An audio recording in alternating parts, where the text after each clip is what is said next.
Welcome to the What's Your Ceiling podcast. We're your hosts, Monty Wyatt and Paul Szynski. Wherever you are in life, there is a higher ceiling. This podcast is how you become aware of it and how to take action to push through it. It's time to discover your ceiling. Welcome to the What's Your Ceiling podcast, where we talk about your health, your family, your business. I'm Monty Wyatt, and with me always is Paul Szynski. And we have a great show today. We've got a wonderful woman that is a past client. She's a great friend. She's been in sales. She's been in marketing and strategic development. And we're going to learn a lot about her in our conversation, but we're also going to learn about the organization that she's with and what kind of impact they're making on the world. So we're excited for that. And with that, I'm going to introduce our guest. It's Amy Eaton. And welcome, Amy, to the show. Thank you. I'm so excited to be here. Yes, well, welcome. We're going to have some great conversation. I always like to start with a theme for our conversation, and I'm going to ask both of you to give your thoughts. Our theme for today is Women Lead Change. So, Paul, when you hear that phrase, what comes to mind to you when you hear the phrase Women Lead Change? Well, I think in the past, it's been a women and men have dominated in the corporate world for years, but I think they made a lot of strides here in the last 10, 15 years. And anytime you can bring another diverse opinion into that corporate office or in any situation, I think it's going to improve it. So I think, no doubt about it, women getting out there, and it's going to make the world better anytime you can have another view from a woman's view. Absolutely. Amy, how about you? When I say the phrase "women lead change," it's not just the organization you work with. It's just another phrase of thinking about things. So what comes to mind for you? Absolutely. For me, I really focus on the action out of that. Our forefathers, when we decided that name of the organization 15 years ago, were really intentional about that, is that it was time to take action. If we weren't going to do it, who was going to? And we need men alongside us to advance and to grow in a corporate structure. However, if we didn't say something, nothing was going to happen. So I always, with that women leading change, I really focus on the fact that it's very empowering, it's determined, it's an action to take. It's not something to sit down and be stagnant about. I love that, because when I hear you talk and I think about all the organizations I've been a part of and how women bring some balance into the conversation, they see things differently than men do, and that's a good thing. And if we all were in the same room and we all thought the same way, we're not going to overcome the challenges that we need to overcome. We need different viewpoints. We need different ways of thinking. And so that's what comes to mind for me is women lead change by helping us think differently. Yeah, absolutely. And it gets back to diversity. Anytime you get another view, it's a different world today. And I think women participating and more involved makes everybody better. Absolutely. And going to that diversity of thought, we talk about that all the time. And that's not just gender. I mean, we're talking about a room of a hiring committee that needs to be diverse in gender, in sexual orientation, in race, in age, in position within the company, to not only show that person that you're hiring that we value diverse thoughts, but to be able to have those opinions that are varying from each other. We all know birds of a feather flock together, and we're not going to think outside of that shell without having some counterbalance there. Yeah, it's important. And it's important even more today than ever because, we're a divided country. And I think at the end of the day, we all want to improve. It's just we have a different view. And we got to find a way to come together and make this country better, and that's by not dividing. It's about working together. Absolutely. And finding that common ground to move forward. Absolutely. Wonderful. Well, Amy, I'm glad you're here because I want to hear some stories. You and I have known each other probably, I'm going to say, for at least 15 years. Yep. And there was a point in time where we worked together you were a client, and we helped grow your business, help sell your business, things like that. I want you to tell our audience, and we call our audience the Achiever. So I want you to tell our Achiever out there kind of your story and what you're up to these days. Absolutely. Well, like Monty said, we have known each other for a long time, and that during that time when we worked together, I worked for a family company, Allegra Marketing and Print, who's here in Des Moines, and we did everything. I came in and really took on the opportunity to grow us as a marketing company, which was very exciting. However, I had not had any leadership capabilities or any leadership roles at that point, really. Had come into a sales role, not from a nonprofit perspective, not from a business perspective, which is why it was really integral for us to work with a coach in order to grow the company into different areas of business that we wanted to grow, and to hopefully make myself a better leader. It's something I still strive for today. It's a never-ending learning lesson, I like to say. But it was fantastic, and I was able to be a part of the organization at a time when my family had owned it for over 20 years, and it was time for retirement and to move on, and it was not something that I was not ready to be that leader to own the company, and so I was able to go through the process of vetting new owners and looking at that succession planning, which I find really fortunate. There's a lot of things when I was with Allegra that I find, I got to work with my dad and my uncle every single day. Sometimes that had its pitfalls. It depends on the day. Monty knows that. But that's something that's really special to me, and to be able to, the learning that I got through going through that succession planning was really, really interesting. In the end, I really looked back after that experience and said, what's my next role? What's my next passion? And a best friend of mine actually is the one who found the job with Women Lead Change. It was a new position that they were looking for to combine marketing, but really think about how we were strategically going to grow the organization. And it was a natural fit for me. I kind of went through the job description. Thank goodness this was one where I could check off all the list. I thought, I got this. And went ahead and applied, and obviously it was a mission that I was super passionate about. I think one of my favorite stories, my dad was really excited about this role, really wanted me to be able to do it, and I got the call for the first phone interview. And I called my dad and I said, Dad, I'm so excited. I made it through. I'm going to get a phone interview. And he says, well, why aren't they doing it in person? And I said, well, their headquarters are in Cedar Rapids. I'm here. They just wanted to do a phone interview. And he said, Amy, call him back and tell him you'll come in person. And I thought, well, that's a bold move. Absolutely. Very bold move. And I said, okay, you got this. He's told me time and again about one of our greatest salespeople at Allegra didn't give up. That first interview, she came back, and I called. And I went for an in-person interview.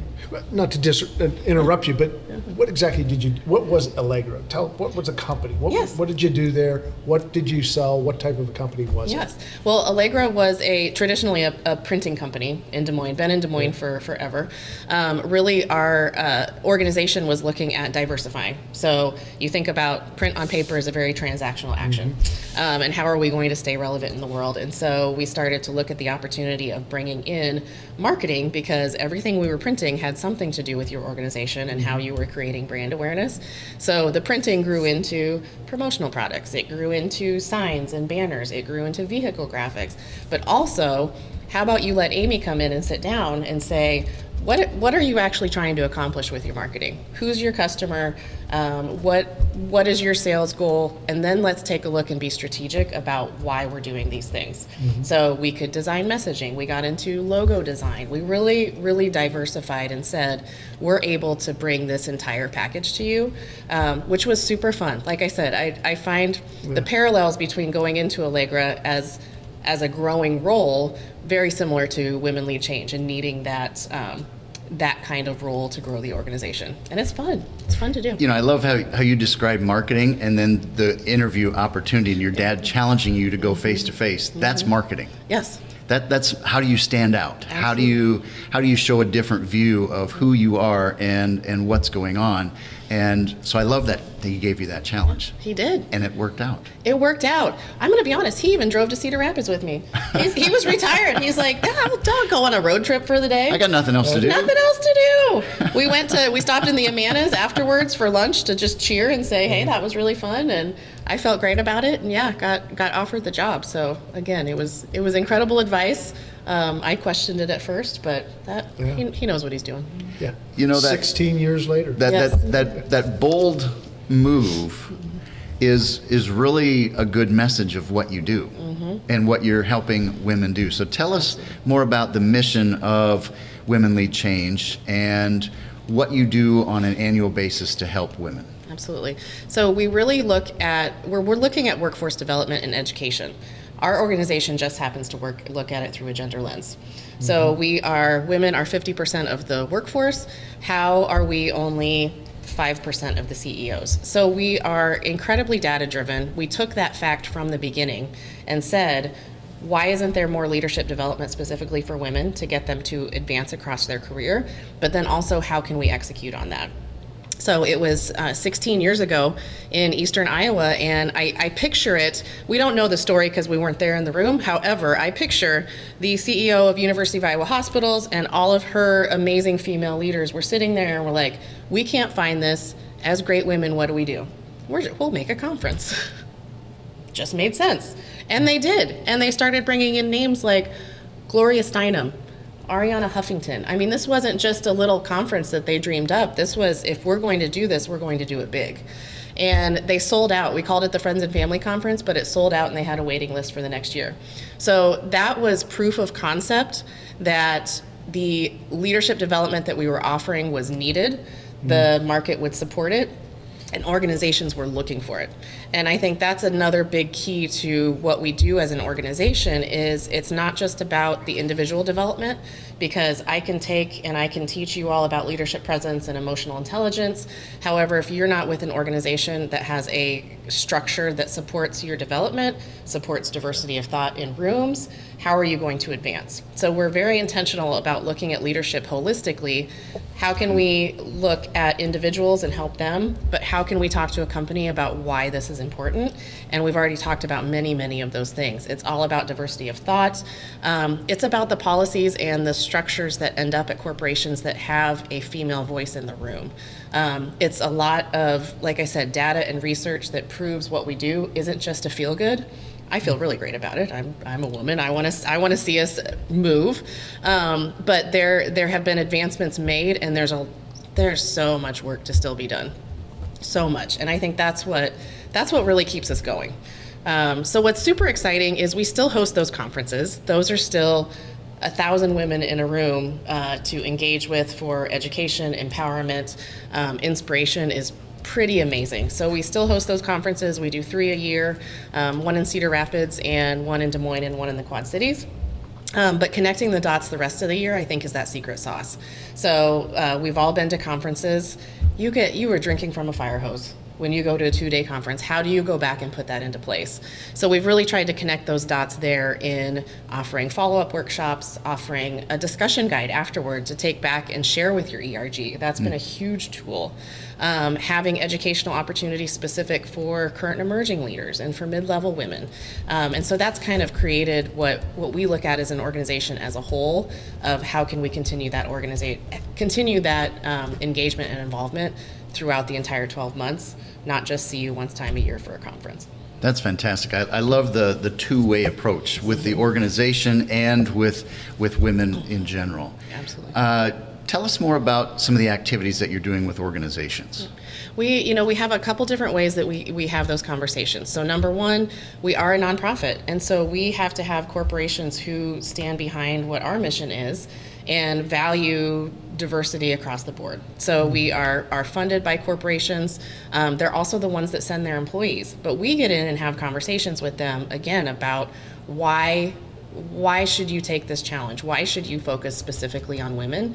And that is the research that we continue to do. We do a lot of surveys and conduct research with partner organizations, universities around. We're able to show them why this work is important.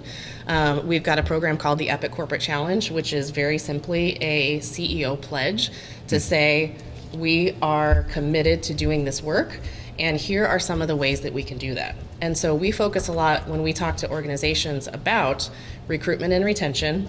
So if you're not intentional about recruiting diversity, you're not going to get it. It doesn't just happen. And that's a conversation I have a lot. Some people think, over the last 50 years, this hasn't just happened. There had to be intentionality about where you're looking for your next employee. The second half of that, which is just as important, is that retention. It is one thing to be able to hire a woman or a diverse population within your organization. If you can't keep them, then what was the point? Mm-hmm. So taking a look at that. So how are you recruiting and retaining women?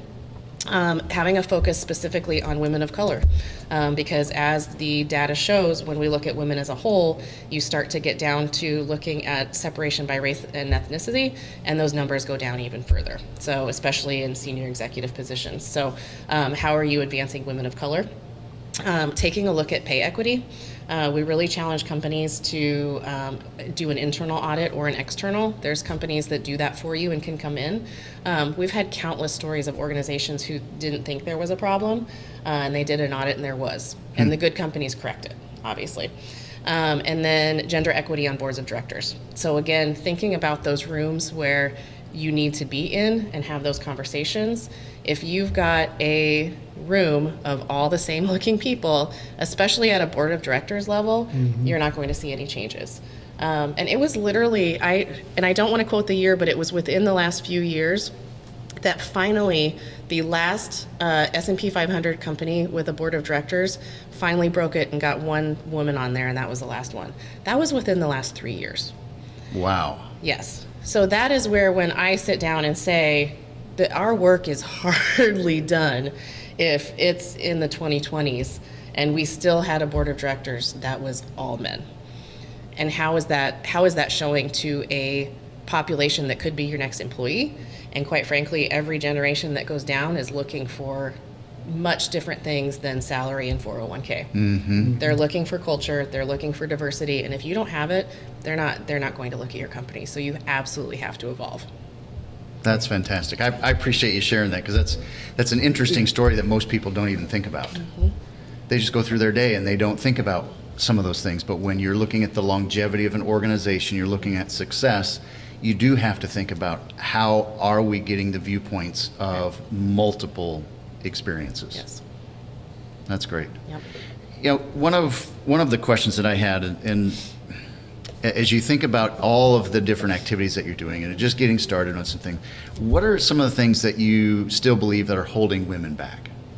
There are a lot of self-limiting beliefs. So I like to divide it into, as I've said, there's still corporate structures that they were built for quite frankly, a certain race and height of men in the 50s.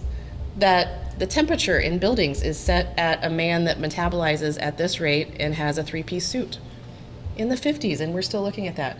There are still PPE that is designed for unisex that doesn't fit women. There are still some weird things out there that are just standing there. So we look at that as there are some barriers there that need to be changed that maybe are outside of our control, but if we're not identifying them, how do they change?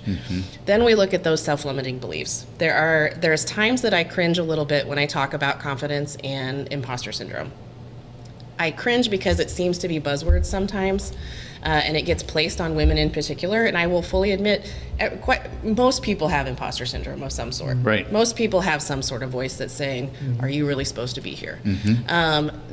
What tends to happen is we do see that women internalize that more. We think differently. We're biologically geared to think in a different way, and so when you have a woman who might not even be looking for her next opportunity, needs somebody to point that out to her and says, you know what, this would be a really great stretch assignment I'd like you to take a look at.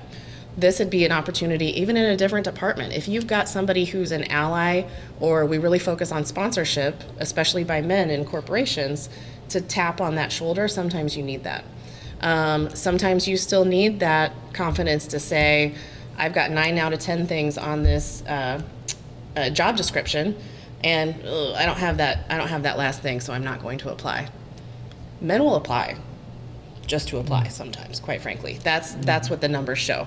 So there's still a lot out there, even though I don't ever want to focus on that as an excuse, but it's something that we need to be cognizant of, to think about how am I holding myself back, let alone maybe what workplace structures are showing.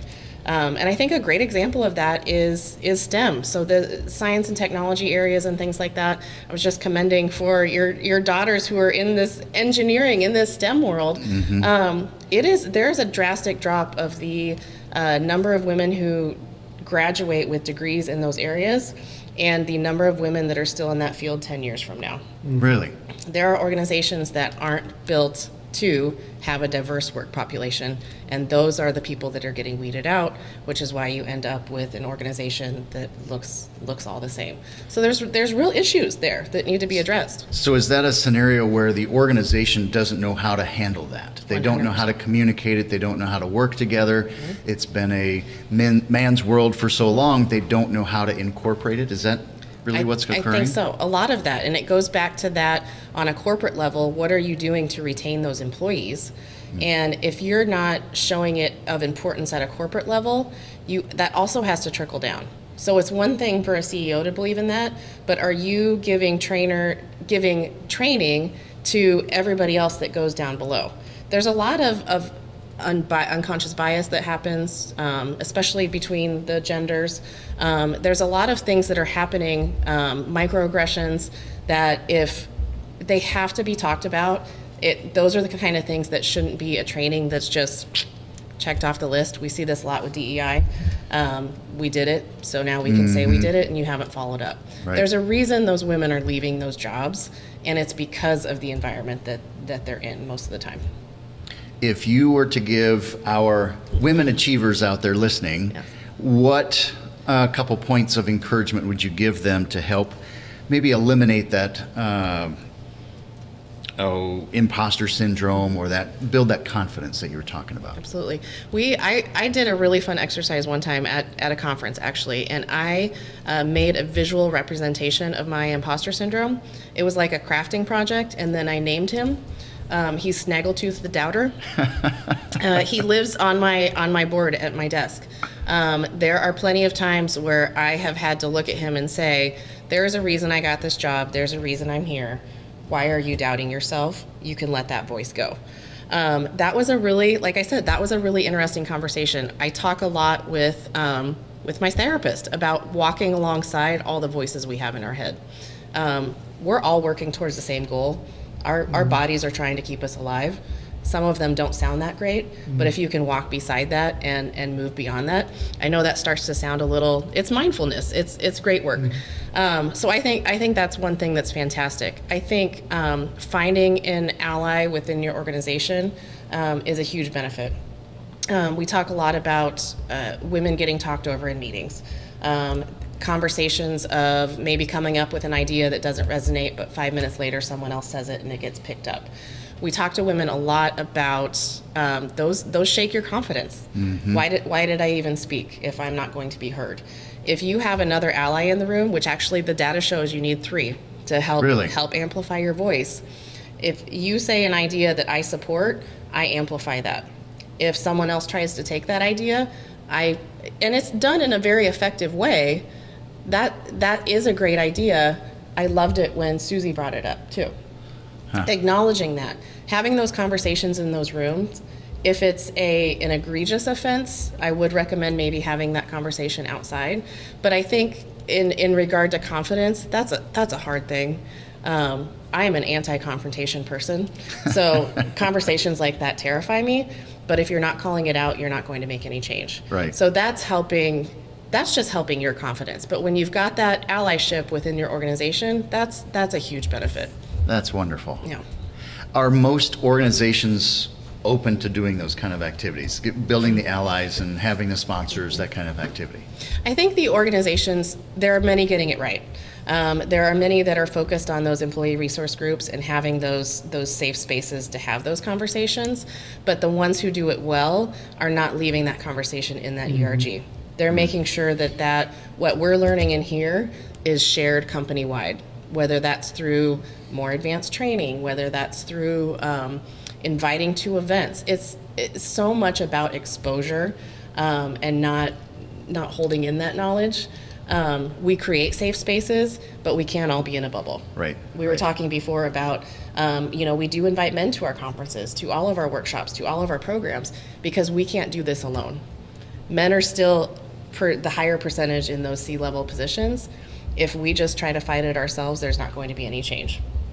So we could talk a lot about coming alongside each other, learning from each other, and then, calling out when it needs to and hopefully seeing some change. That's fantastic.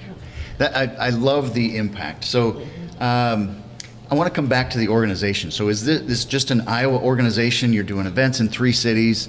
What's the vision for the future to expand outside of Iowa? Yes, we made a very intentional move in 2019. I was part of rebranding our organization. We used to be Iowa Women Lead Change.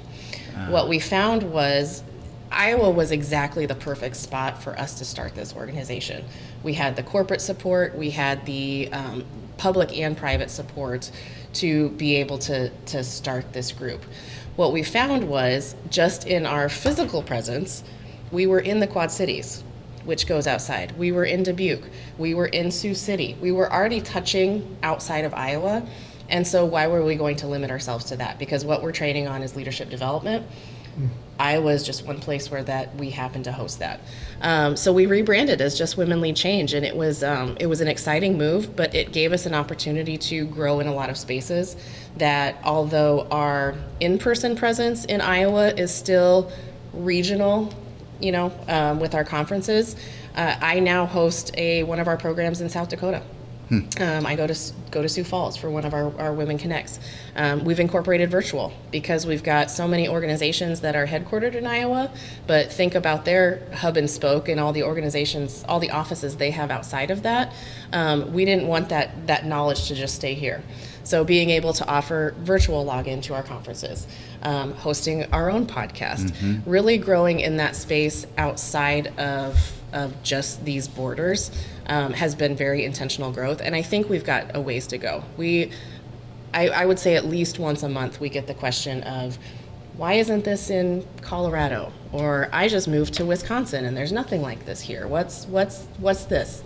We haven't figured out how to put ourselves in a box yet and just go, but it has the potential. We see the need for it, and it's not just here. Okay. Well, let's talk a little bit about this. So you have a lady that wants to join your organization.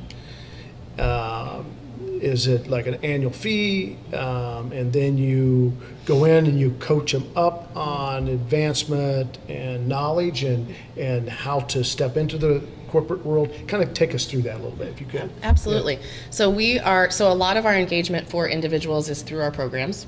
So attending conferences, workshops. Elevate is our current emerging leader program that's starting in 3 weeks.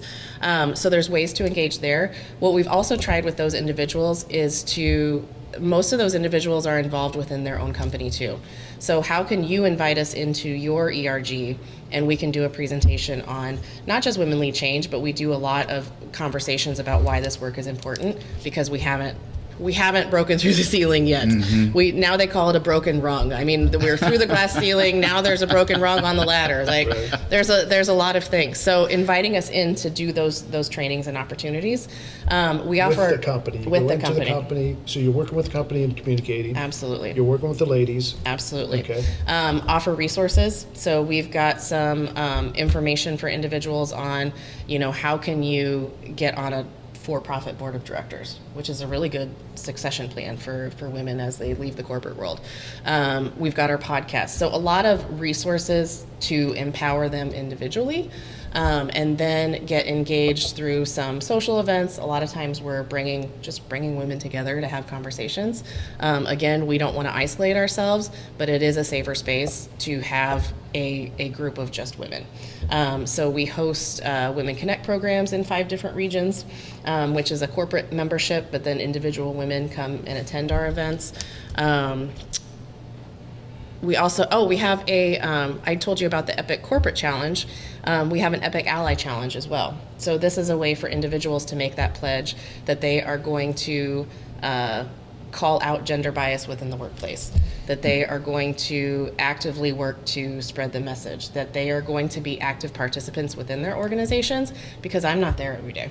I can't make the change within there. I can provide you with the tools, but being able to have those epic allies within those organizations to say, hey, either I noticed this and we need to change, or here's a resource that I can offer you.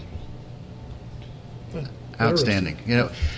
The name of our podcast is What's Your Ceiling? Yep. And we talk about how to break through in your organization, in our skills, our life, our family.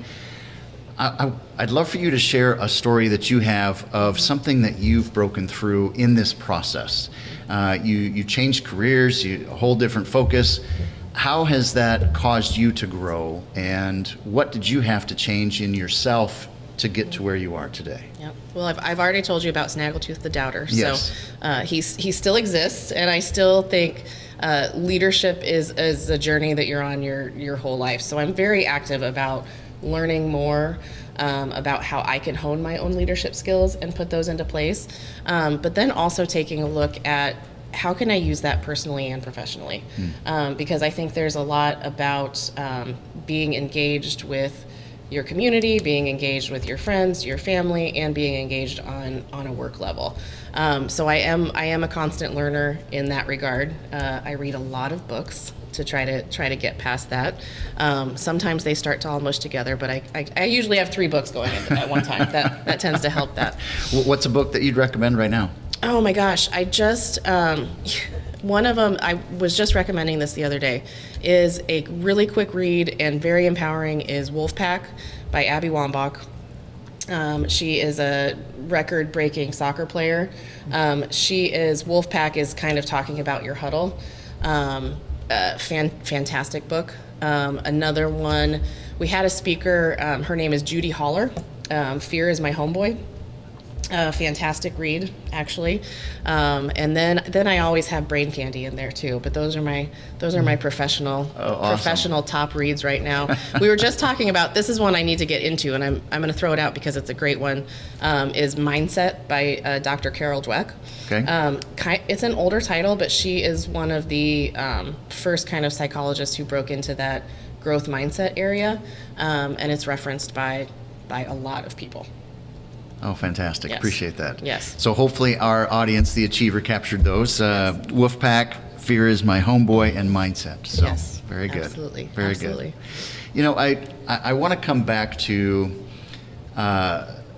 talking about some of the things that the value that women bring to a conversation, the workplace, team environment.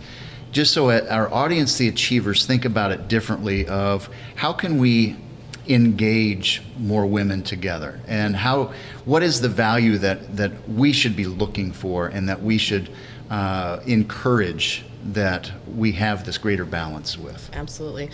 So much of it goes back to, and I know I've said it many, many times, but it's just the value of having diversity of thought in general. We are a people who, like I said, we flock together. If you can look at your 10 top advisors and they all look exactly like you probably need to open up your circle a little bit. And we do some amazing activities to visualize that with beads or whatever. And like I said, I'm talking about diversity in so many different levels. What we see is the diversity of thought that a woman brings to the table is just a much different way to look at things, and it's we see a lot more empathy, we see a lot more vulnerability. I was just talking to a potential speaker this morning who's a follower and a facilitator for Brene Brown, Dare to Lead. I would be remiss if I didn't mention that, obviously.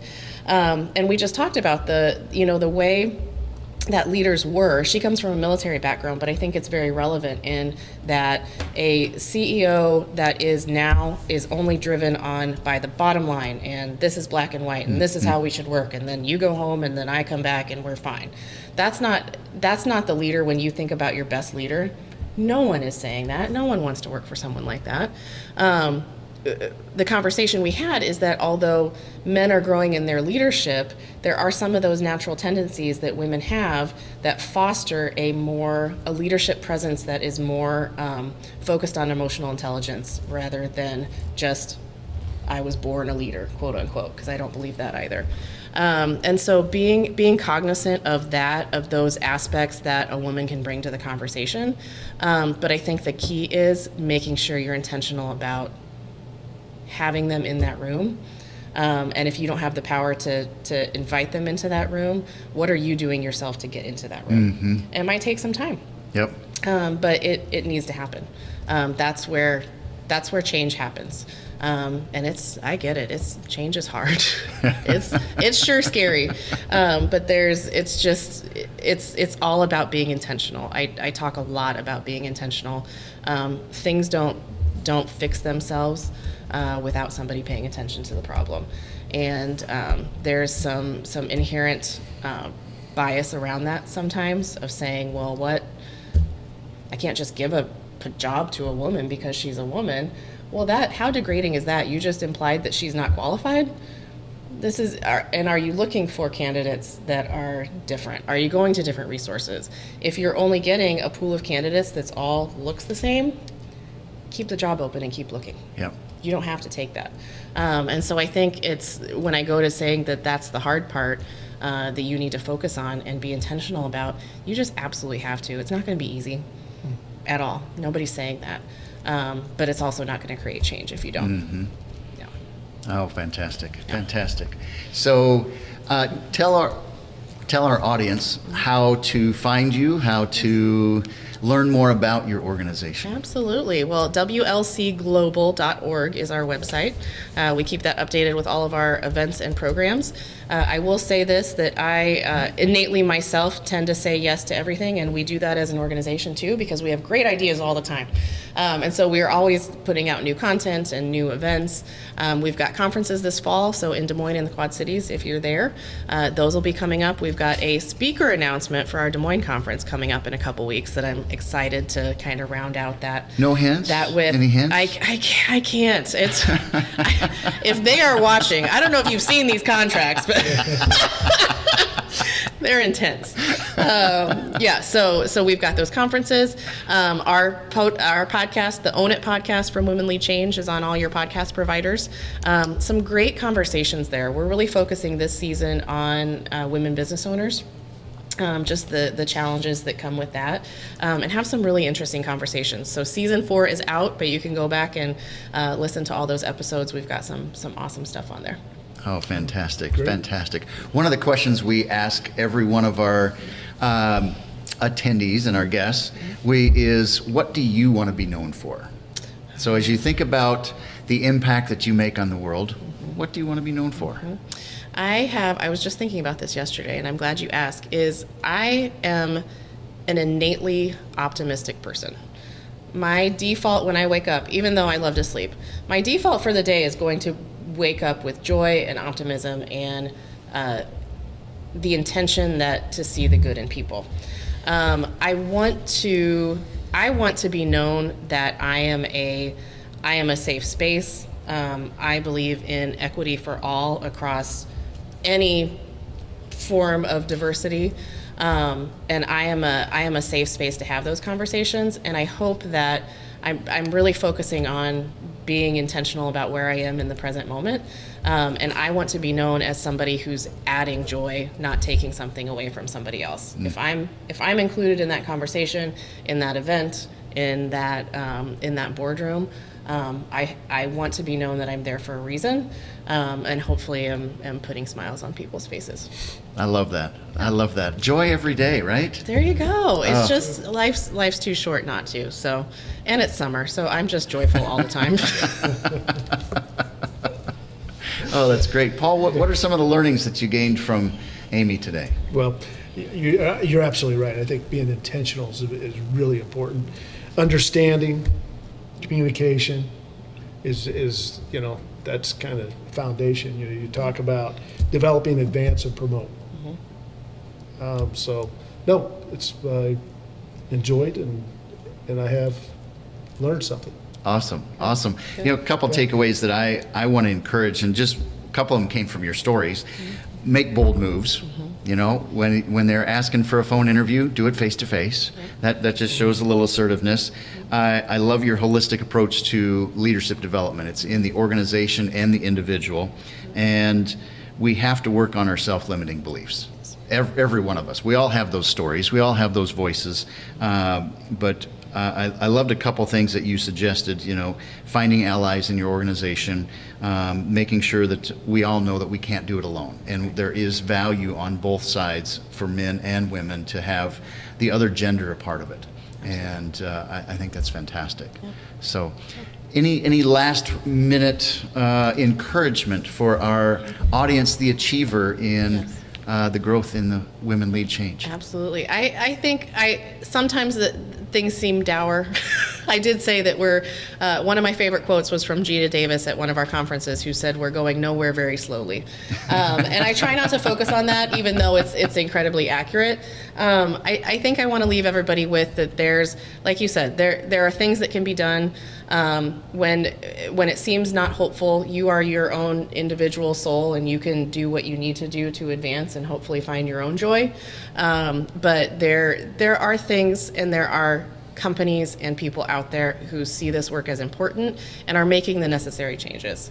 The ones that aren't, we'll deal with it later. I'm gonna focus on the positives of who's doing the work and being active for diversity across the board, and those are the ones I support personally. I love it. Amy, thank you for joining us. This has been a great conversation. I think we've learned a lot. We've gotten some new ideas to help our audience, to help the world out, and really appreciate. So achievers out there, make sure that you are thinking about the balance of different viewpoints and be intentional with that. So thank you for joining us on today's show, and keep working on yourself and keep breaking through that ceiling on what you're sealing. Thanks for joining us.